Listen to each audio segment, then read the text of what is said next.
இப்போ வந்து யாராவது உங்கள் எதிர்காலத்தை பற்றி நீங்கள் என்ன யோசிக்கிறீங்க அப்படின்னு கேட்டால் என் எதிர்காலம் இறைவனிடம் இருக்கிறதுன்னு சொல்கிறேன்.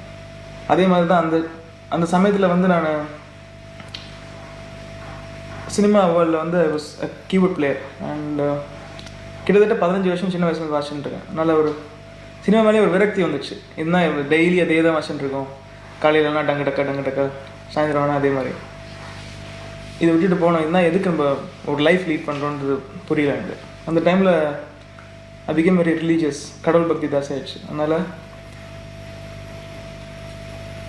நம்ம வந்து ஒன்றும் நினைக்க தேவையில்லை, நம்மளுக்கு என்ன நல்லதுன்னு சொல்லிட்டு இறைவனுக்கு தெரியும், அவன் கொடுப்பான்னு சொல்லிட்டு அப்போதுலேருந்து டிசைட் பண்ணிட்டேன். அதுலேருந்து is giving me lot of success and I owe everything to him. எல்லா புகழும் இறைவனுக்கு ஏற்ற சொல்கின்றீர்கள். பெண்களிடம்தான் வயதை கேட்கக்கூடாது என்பார்கள், ரகுமானிடம் கேட்கலாம், பிழை இல்லை. உங்களுக்கு இப்போது என்ன வயது? எனக்கு 27 முடிஞ்சு 28 ஆகுது. ஏன் கேட்கிறேன் என்றால்,